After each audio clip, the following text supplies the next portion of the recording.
Hill and McCauley, pray it off, Syracuse, New York. We're talking about carbohydrate addiction. No one's going to talk about you behind your back. Who here thinks you might be addicted to carbohydrates? I think everybody in the room might raise their hands. And guess what? I raised mine very high. I think I might be addicted. And here's what addicted is. A compelling hunger, craving, or desire for carbohydrate-rich foods. An escalating recurring need or drive for starches, snack foods, junk food, or sweets. We don't sit at our desk in our office going, why can't I have carrots? Why? We sit there and go, I want a donut. Carbohydrate-rich foods include, now pay attention everybody, because some people just don't know what a carbohydrate-rich food is, and I'm going to tell you right now. You ready? Breads, bagels, cakes, cereal, chocolate, cookies, crackers, Danish, fruit and fruit juice. Now don't feel bad about that, fruit. Ice cream, potato chips, pasta, potatoes, pretzels, rice, pie, popcorn, and sugar-sweetened beverages. Otherwise, what half your logs were last week. In addition, carbohydrate actylites. This is very important. Sugar substitutes, alcoholic beverages, and monosodium glutamate. I cannot have monosodium glutamate. I cannot have aspartame. I actually have a racing heart. My body breaks out in welts. My body cannot handle carbohydrates, period. It doesn't process them well. I eat no bread whatsoever because otherwise I'd weigh 300. 75% of those who are overweight and many normal weight individuals as well are carbohydrate addicted. 75% of those who are overweight. Our bodies now have an imbalance, an over-release of the hormone insulin. Too much insulin results in too strong an impulse to eat too often in a body that too readily stores food in the form of fat. That is why we do well, then we have a terrible week and we can gain 5 or 6 pounds because our body's all ready for it. Oh, there you go. Okay, I'll put it right back to the fat because I know where it goes. It's been there before.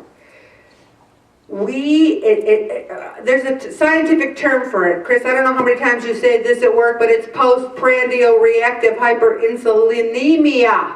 All it means is too much insulin is released after eating. Now listen to this.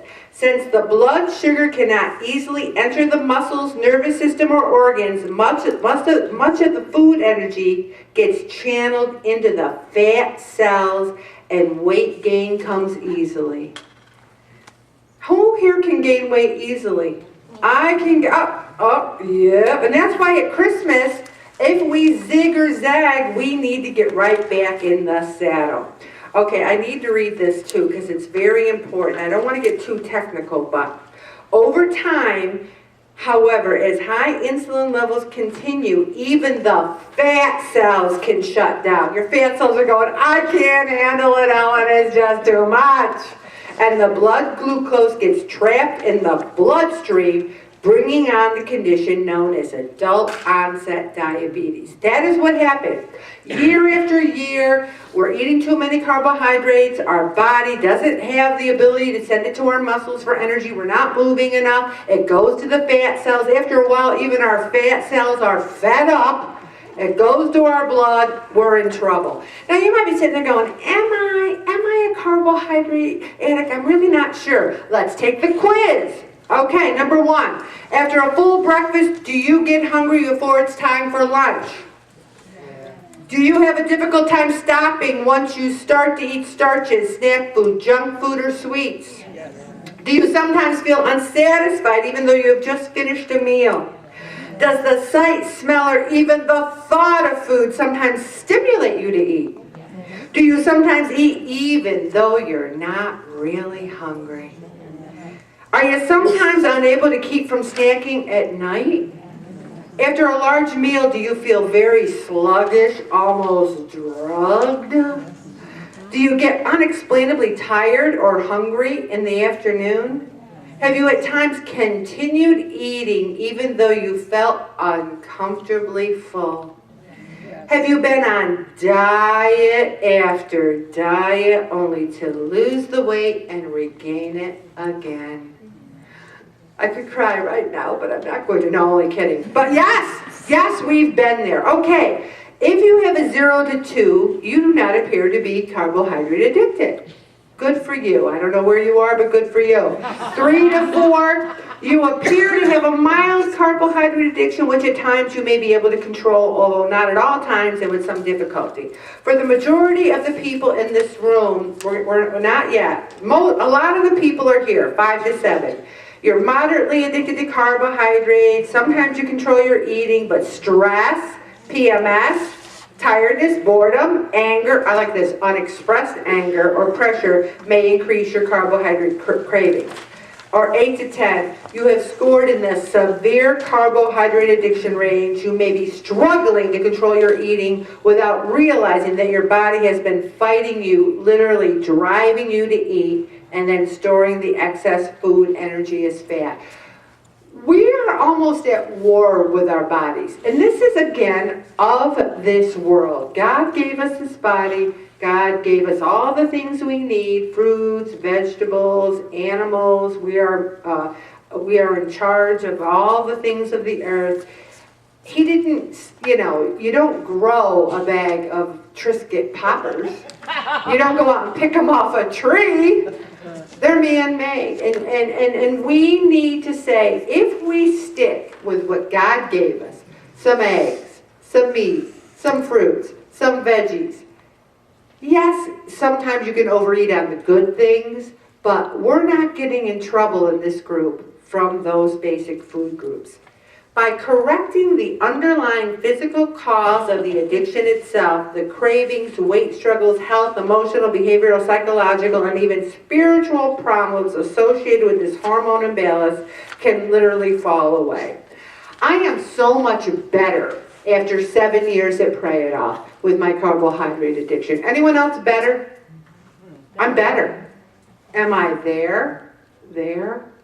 Will I still daydream about Lay's potato chips and onion dip? Maybe. And you know when those things happen to me? Sometimes when I'm stressed, but I wasn't stressed on Saturday. I was having a great day. Sometimes we think, oh, there's got to be this deep psychological problem. What was wrong with Ellen on Saturday that she wanted those Triscuit Pops? There's nothing wrong with me. I just wanted them.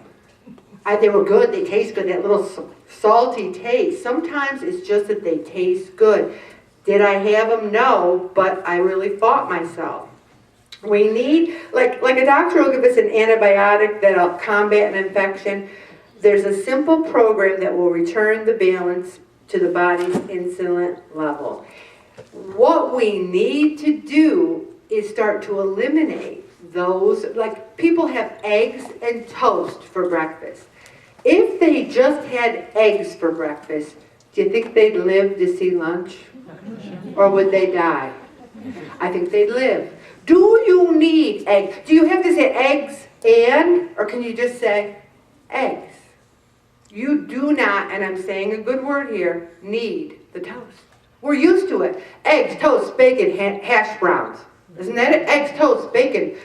You go to any store, any restaurant, they're not going to give you a little eggs unless you ask for it. Like, I'll be saying that to people. You're having eggs and toast for breakfast, a peanut butter and jelly sandwich for lunch. You're having some meat with some potatoes and ice cream. And then you're saying, why aren't I losing weight? Eggs for breakfast, some meat, a salad for dinner with some meat on it. We do not need to have carb, carb, carb.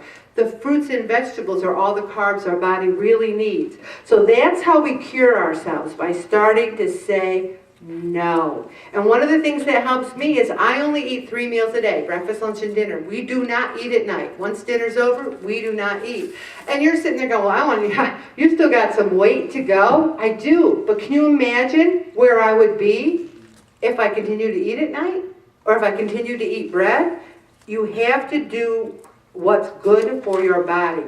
Also, this insulin resistance, I told you about the fat cells closing down. I told you this. Now, this is important too. Without realizing it, the carbohydrate addicts are self-medicating, giving themselves the foods that will help bring their blood sugars back to normal, but only temporarily. Within a short time, the entire cycle will repeat itself, leaving themselves craving and needing carbohydrates once again. I think moving a little more helps with carbohydrate addiction. Does anyone agree with me that if you exercise, that you have a less urge, you start feeling in control?